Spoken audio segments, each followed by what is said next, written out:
ప్రభుత్వం ఆధ్వర్యంలో 2 ఏళ్ల పాలనా సభ నిర్వహించిన కూటమి పార్టీ నాయకులు చివరికి కలెక్టర్ను కూడా టీడీపీ కార్యకర్తగా మార్చేశారని అనంతపురం జిల్లా వైసీపీ అధ్యక్షుడు అనంత వెంకట్రామిరెడ్డి అన్నారు. జిల్లా పార్టీ కార్యాలయంలో ఆయన మీడియాతో మాట్లాడుతూ కూటమి నిర్వహించింది విజయోత్సవ సభ కాదని నయవంచన సభ అని విమర్శలు చేశారు.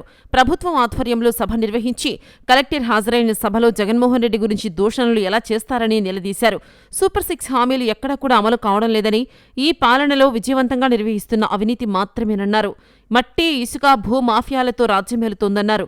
పోలీస్ స్టేషన్లలోనే పంచాయతీలు చేస్తున్నారని మండిపడ్డారు. విజయవాడలో సాయికృష్ణ అరెస్టు చేసి అసలు మనిషినే కనిపించకుండా చేశారన్నారు. లిక్కర్ కేసుల్లో గతంలో సిట్ అరెస్టు చేస్తే ఇప్పుడు ఈడీ ద్వారా అరెస్టులు చేయిస్తున్నారన్నారు. ఆర్టీసీని ప్రైవేటు పరం చేయడంతో పాటుగా మెగా డిఎస్సీలో అక్రమాల మీద అనంత కూటమి ప్రభుత్వాన్ని నిలదీశారు. హంద్రీనీవా కాలువ వెడల్పు అంటూ 3,500 కోట్లు ఖర్చు చేసినా అది 3,800 క్యూసెక్కుల ప్రవాహం ఎందుకు రాలేదన్నారు. గుంతకల్లు ఎమ్మెల్యే గుమ్మనూరు జయరాం పదవులు ఇచ్చిన పార్టీకి వెన్నుపోటు పొడిచారని, దాని గురించి మాట్లాడితే నైతిక హక్కు ఆయనకు లేదన్నారు. గతంలో ఆయన చంద్రబాబు, లోకేష్ల గురించి ఏం మాట్లాడారో అందరూ చూశారన్నారు. నిన్నటి రోజున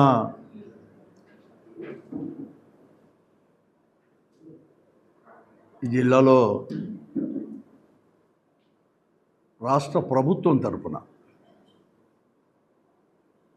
2 ఏళ్ల విజయోత్సవ సభ అని కూడా ఓ సభ నిర్వహించుకున్నారు. కలెక్టర్ గారి ఆధ్వర్యంలో నిర్వహించుకున్నారు. కానీ ఆ సభలో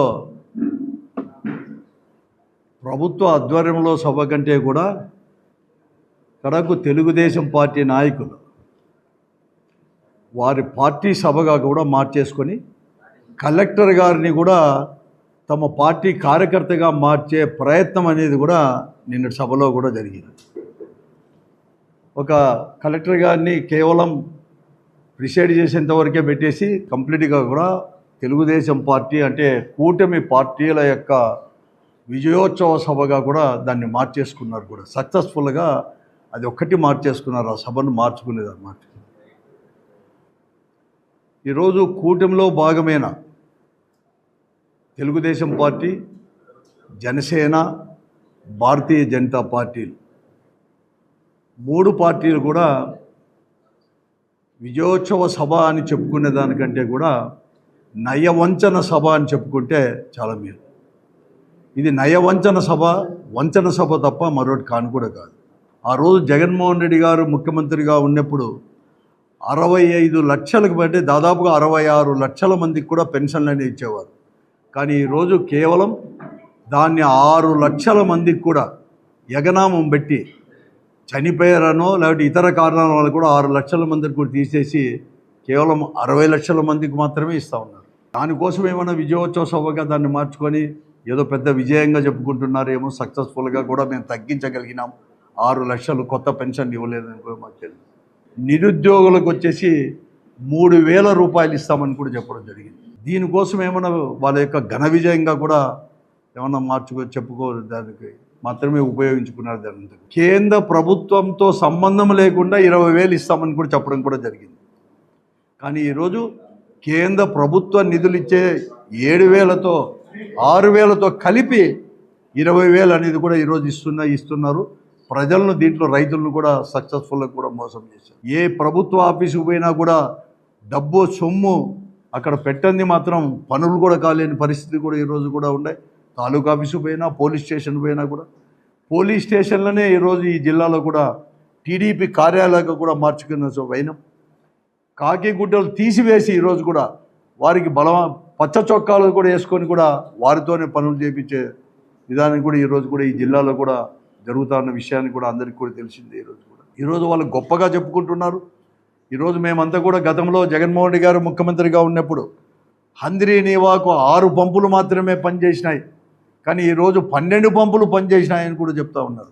నేను ఒకటే అడుగుతున్నాను, ఈ మంత్రులకు కానీ ఈ జిల్లాలో ఉండే తెలుగుదేశం పార్టీ ప్రజాప్రతినిధులకు కానీ అధికారులకు కూడా మేము అడుగుతాను, నిజంగా 12 పంపులే పనిచేసి ఉంటే 240 రోజుల్లో 51 టీఎంసీ మాత్రమే ఎందుకు కొట్టినారని చెప్పుకుంటారు?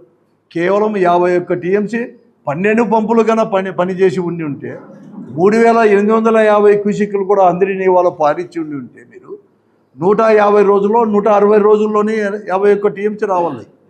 కానీ ఈరోజు 240 రోజులు పట్టింది 51 టీఎంస్ అంటే నిజంగా కూడా ఆ కాలువ పరిణామం మీరు అంతగా వెడల్పు చేయలేదు, 12 పంపులు ఆడలేదని చాలా స్పష్టంగా తెలుస్తుంది.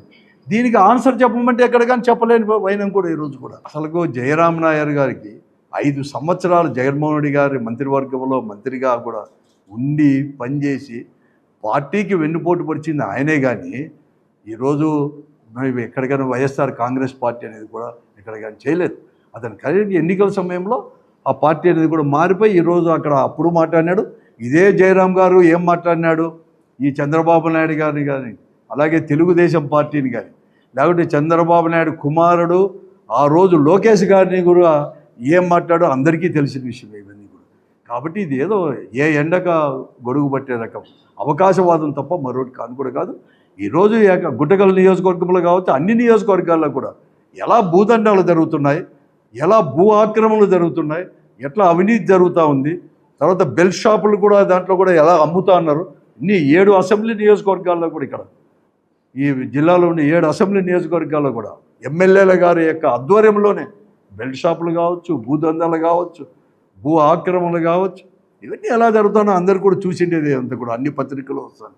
వీరికి అటు మాట్లాడే అసలు అర్హత కూడా లేదు. ఎక్కడ కానీ వారు కూడా ప్రతిపక్ష పార్టీ, ప్రధానమైన ప్రతిపక్ష పార్టీలు ఆ రోజు ఉండేటివి బీజేపీ కావచ్చు, జనసేన కానీ లేకపోతే తెలుగుదేశం కానీ, ఇదే చంద్రబాబు నాయుడు గారు కానీ దానిపైన ఎక్కడ కానీ మేము అంత సచివాలయంలో 130,000 మందికి పైబడి కూడా ఇస్తే ఎక్కడ కానీ క్వశ్చన్ చేయలేకుండా మేము నిర్వర్తించినాం. వైఎస్ఆర్ కాంగ్రెస్ పార్టీ ప్రభుత్వంలో జగన్మోహన్ రెడ్డి నాయకత్వంలో మేము నిర్వర్తించాం. ఎక్కడ కానీ అందరికీ రిజర్వేషన్ల ప్రకారం కూడా మేము ఇవ్వడం జరిగింది. మళ్ళీ అంతెందుకు కాంట్రాక్ట్ ఉద్యోగస్తులకు కూడా మేమంతా కూడా చేయడం కూడా జరిగింది. ఎక్కడ కానీ మేము మాట్లాడలేదు, ఎవరికి మాట్లాడలేదే. ఈరోజు మీరు చెప్తానని చెప్పేసి మొదటి సంతకం అని చెప్పేసి ఆలస్యం చేసేదే కాకుండా 25,000 ఉద్యోగాలు అని చెప్పేసి మళ్ళీ మీరు వచ్చేసి 16,000 ఉద్యోగాలు మాత్రమే ఈరోజు ఇచ్చేదే కాకుండా స్పోర్ట్స్ కోటాలో అనేది కూడా ఏ రకంగా ఇస్తారని చెప్పేసి కూడా దినానికి ఓ జీవో అనేది కూడా ఇచ్చుకుంటూ పోతే ఇంకా కూడా మీరు మాట్లాడతారా, మీరు డిఎస్సీ అని చెప్పేసి.